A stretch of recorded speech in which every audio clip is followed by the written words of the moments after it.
Welcome to the Inner Archive.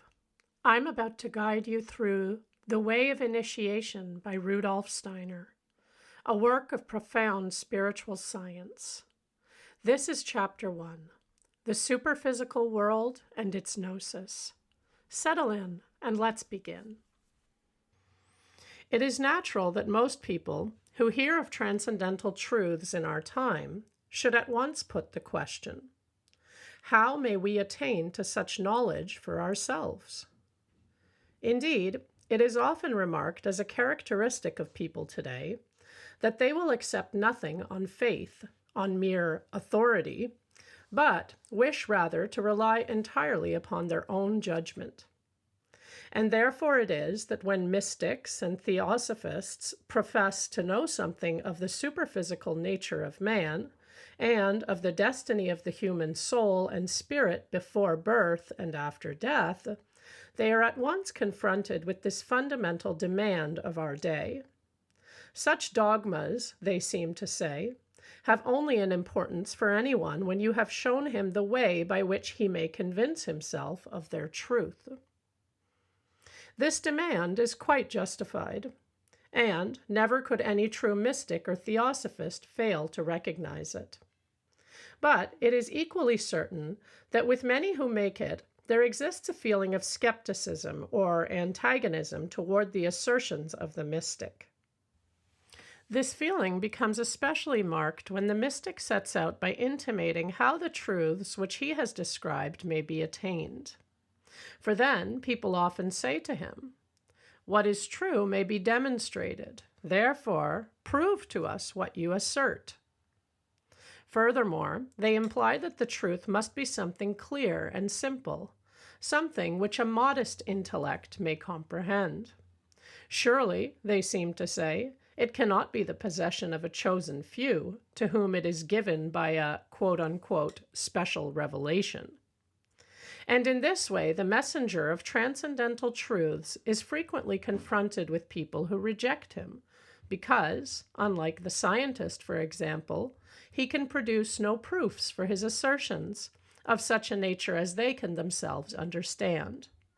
Again, there are some who more cautiously reject these matters, but who, nevertheless, refuse any close connection with them because they think they do not seem reasonable. Thereupon they soothe themselves, though not entirely, by saying that we cannot know anything of what lies beyond birth or death, of what we cannot perceive with our senses.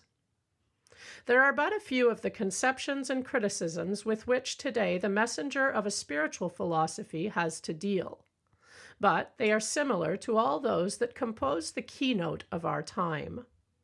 And he who puts himself at the service of a spiritual movement must recognize this keynote quite clearly.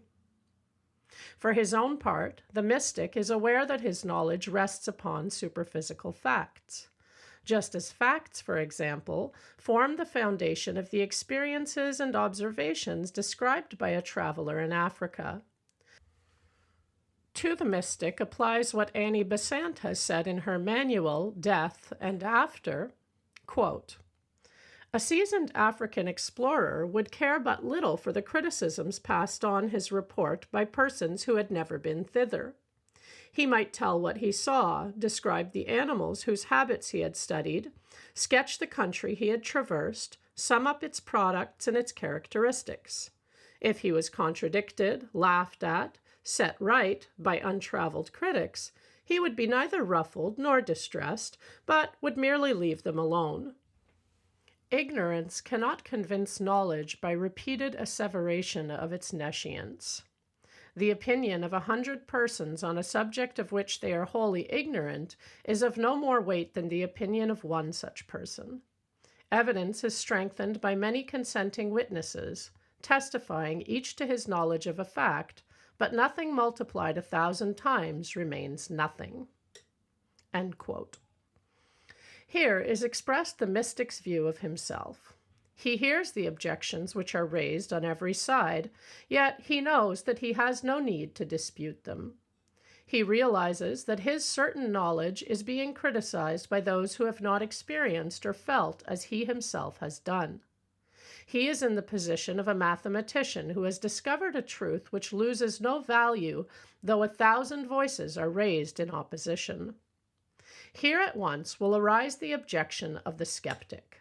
Quote, "Mathematical truths may be proved to anyone," he will say, "and, though perhaps you have really found something, I shall only accept it when I have learnt of its truth by my own observation." End quote. Then he considers himself to be in the right because, as he thinks, it is clear that anyone who acquires the necessary knowledge can prove a mathematical truth, while the experiences professed by the mystic depend upon the special faculties of a few elect people whom he is expected to believe blindly. But for him who rightly considers this objection, any justification for the doubt immediately vanishes. For every true mystic will here speak just like the very skeptics themselves. He will always emphasize the truth that the way to the higher knowledge is open for anyone who has acquired for himself the faculties by which he may gain entrance. The mystic asserts nothing which his opponents would not also be compelled to assert, if they did but fully understand what they are saying. They, however, in making an assertion, at once formulate a claim which constitutes a direct contradiction of their own assertion. Skeptics are not content to test the assertions of the mystic only when they have acquired the necessary faculties, but rather judge him according to their present faculties, and not with those which he is bound to demand. He says to them, "I do not claim to be chosen in the sense that you mean. I have merely worked within myself in order to acquire these powers through which it is possible to speak of glimpses into superphysical regions. But these faculties are dormant within everyone, only they must be developed." But his opponents then answer, "You must prove your truths to us as we are now." They will not meet his demand that they should develop, first, the dormant powers within them, but rather, without being willing to do so, insist that he shall give them proofs. Nor do they see that this is exactly as if a peasant at his plow should demand of the mathematician the proof of a complicated problem without first undergoing the trouble of learning mathematics. All this appears to be so simple that one almost hesitates to speak of it. And yet, it indicates a delusion under which millions of people at the present time are living. If one explains it to them, they always agree with it in theory, since it is quite as obvious as that 2 and 2 make 4. Yet in practice, they continually contradict it. One can very soon convince oneself of that. The mistake has become second nature with many. They practice it without any longer realizing that they do so, without desiring to be convinced of it, just as they offend against everything which they would at all times allow to pass for a principle of the simplest nature, could they only consider it quietly. It matters not whether the mystic of today moves in a circle of thinking artisans or in a more educated circle, for wherever he goes, he meets with the same prejudice, the same self-contradiction. One finds it in popular lectures, in all the newspapers and magazines, and even in more learned works or treatises. And here we must recognize quite clearly that we are dealing with a sign of the time which we cannot simply consider as mere incompetency, nor expose as a criticism, correct perhaps, but nevertheless not just. We must understand that this symptom, this prejudice against the higher truths, lies deep in the very being of our age. We must understand clearly that the great successes, the immediate advance which distinguish it, necessarily tend toward this mistake. The 19th century especially had in this respect a dark side to its wonderful excellences. Its greatness rests upon its discoveries in the external world and its conquest of natural forces for technical and industrial purposes. These successes could only have been attained by the observation of the senses, and afterwards by the employment of the mind upon what the senses had thus perceived. The civilization of the present day is the result of the training of our senses and of that part of our mind which is occupied with the world of sense. Almost every step we take in the street today shows us how much we owe to this kind of training. And it is under the influence of these blessings of civilization that the habits of thought prevalent among our fellow men of today have been developed. They continue to abide by the senses and the mind, because it is by means of these that they have grown great. People were taught to train themselves to admit nothing as true except those things that were presented to them by the senses or the mind. And nothing is more apt to claim for itself the only valid testimony, the only absolute authority, than the mind or the senses. If a man has acquired by means of them a certain degree of culture, he thenceforth accustoms himself to submit everything to their consideration, everything to their criticism. And again, in another sphere, in the domain of social life, we find a similar trait. The man of the 19th century insisted, in the fullest sense of the word, upon the absolute freedom of personality, and repudiated any authority in the social commonwealth. He endeavored to construct the community in such a way that the full independence, the self-chosen vocation of each individual should, without interference, be assured. In this way, it became habitual for him to consider everything from the standpoint of the average individual.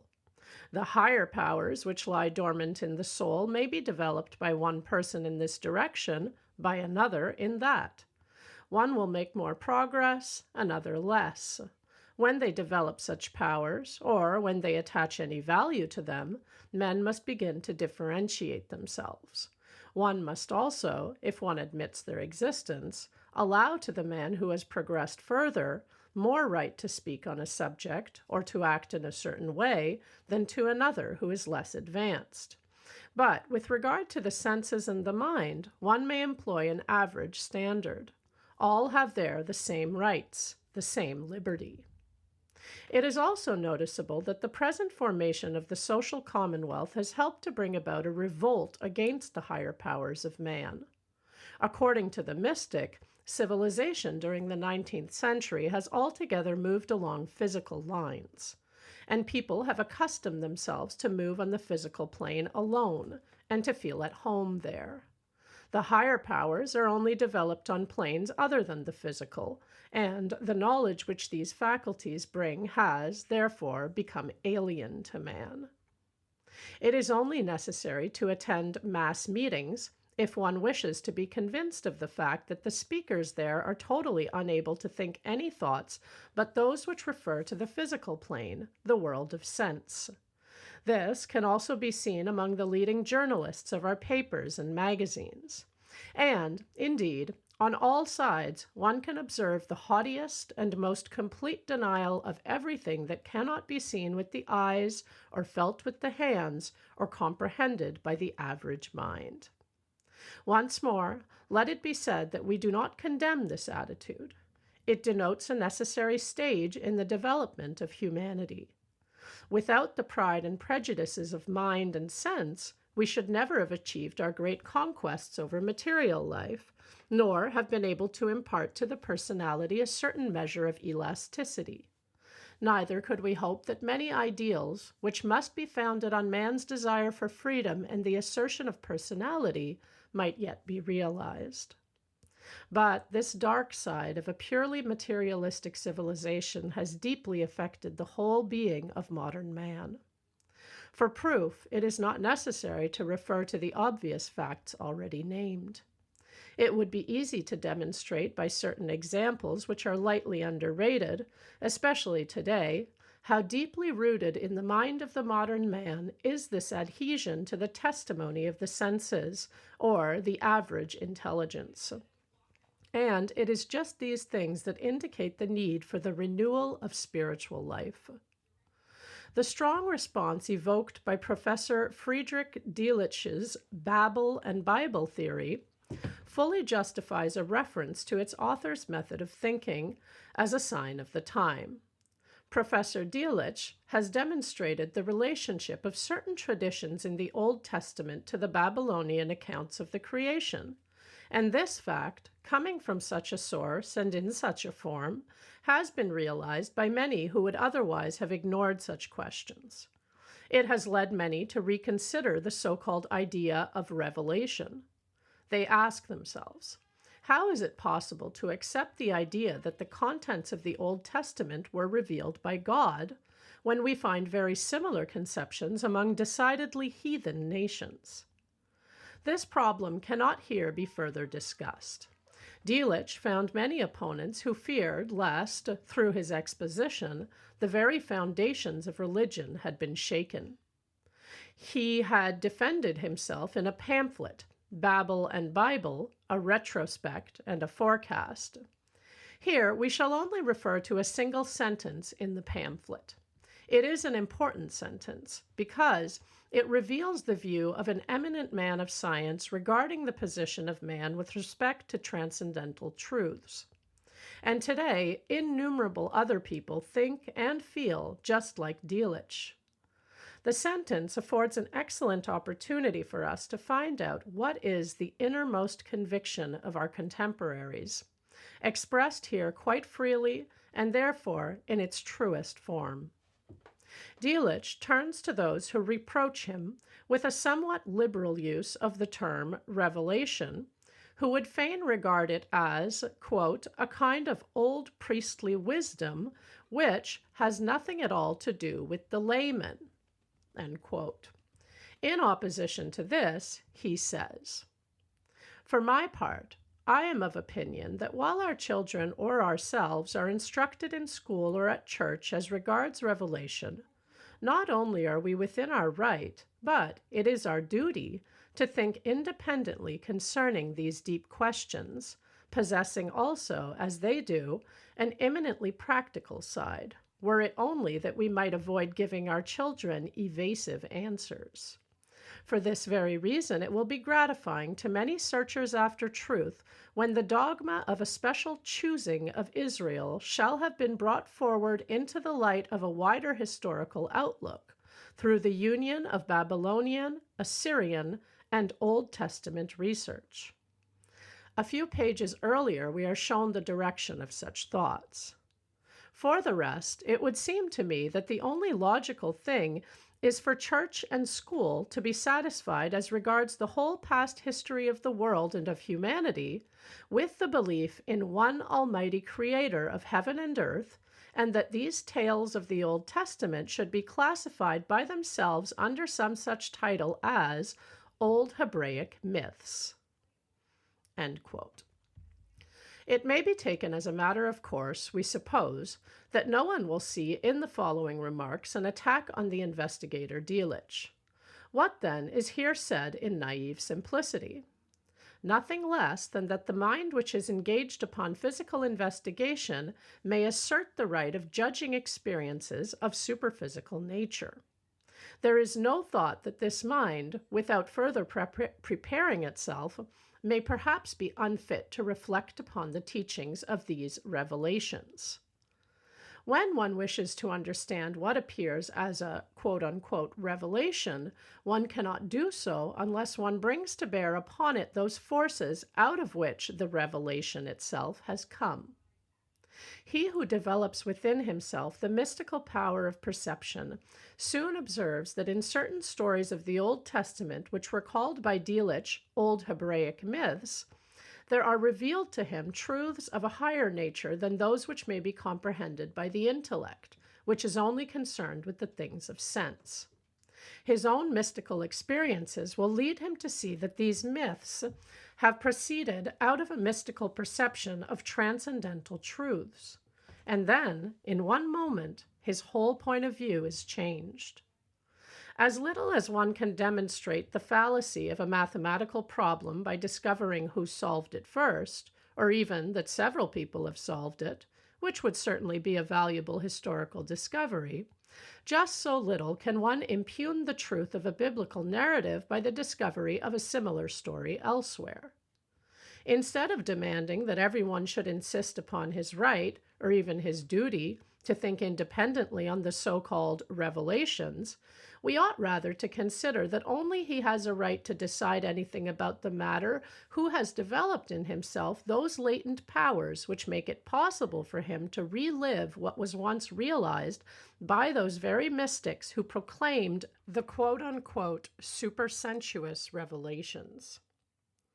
Here we have an excellent example of how the average intellect, qualified for the highest triumphs in practical sense knowledge, sets itself up in naive pride as a judge in domains the existence of which it does not even care to learn.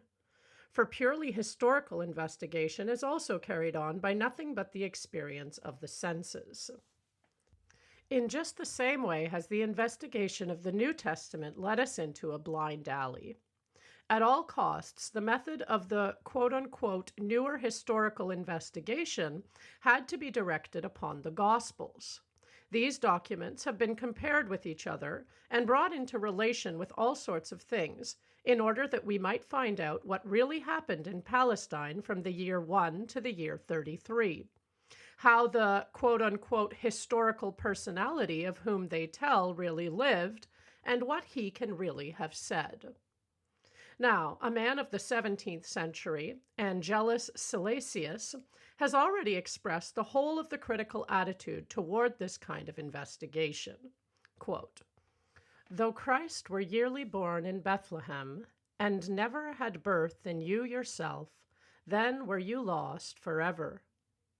And if within yourself it is not reared again, the cross at Golgotha can save you not from pain." Nor are these the words of one who doubted, but of a Christian, strong in his belief. And his equally fervent predecessor, Meister Eckhart, said in the 13th century, quote, "There are some who desire to see God with their eyes as they look at a cow, and just as they love a cow, so they desire to love God. Simple-minded people imagine that God may be seen as if he stood there and they stood here. But this is not so. In that perception, God and I are one." End quote. These words must emphatically not be directed against the investigation of quote-unquote historical truth. Yet no one can rightly understand the historic truth of such documents as the Gospels unless he has first experienced within himself the mystical meaning which they contain. All such comparisons and analyses are quite worthless, for no one can discover who was born in Bethlehem, but he who has mystically experienced the Christ within himself. Neither can anyone in whom it has not already been erected decide how it is that the cross at Golgotha can deliver us from pain. Purely historical investigation can discover no more concerning the mystic reality than the dismembering anatomist, perhaps, can discover the secret of a great poetical genius. He who can see clearly in these matters is aware how deeply rooted at the present time is the pride of the intellect, which only concerns itself with the facts of sense. It says, "I do not wish to develop faculties in order that I may reach the higher truths. I wish to form my decisions concerning them with the powers that I now possess." In a well-meant pamphlet, which is written, however, entirely in that speech of the age which we have already indicated, and the pamphlet is called "What Do We Know About Jesus" by A. Kalthoff, 1904. We read as follows: "Christ, who symbolizes the life of the community, may be discerned within himself by the man of today. Out of his own soul, the man of today can create Christ just as well as the author of a gospel created him. As a man, he may put himself in the same position as the gospel writers, because he can reinstate himself into the same soul processes, can himself speak or write gospel." End quote. These words may be true, but they may also be erroneous. They are true when understood in the sense of Angelus Silesius or of Meister Eckhart, when they are referred to the development of powers dormant in every human soul, which, from some such idea, endeavors to experience within itself the Christ of the Gospels. They are altogether wrong if a more or less shallow ideal of the Christ is thus created out of the spirit of an age that acknowledges the truth of no perceptions but those of the senses. The life of the Spirit can only be understood when we do not wish to criticize it with the lower mind, but rather to develop ourselves for it internally. No one can hope to learn anything of the highest truths accessible to man if he demands that they shall be lowered to the average understanding. To this it might be objected, why then do you mystics and theosophists proclaim these truths to people who, as you declare, cannot as yet understand them? Why should there be a theosophical movement which proclaims certain teachings when the powers which bring men to the perception of them ought first to be developed? It is the task of this book to solve this apparent contradiction. It will show that the spiritual currents of our day speak from a different basis, in a different manner, from the science which relies entirely on the lower intellect. Yet, in spite of this, the spiritual currents are not less scientific than the science which is based upon physical facts alone. Rather, do they extend the field of scientific investigation into the superphysical. We must close this chapter with one more question, which will perhaps be asked. How can one attain to superphysical truths, and, towards this attainment, of what help are spiritual movements?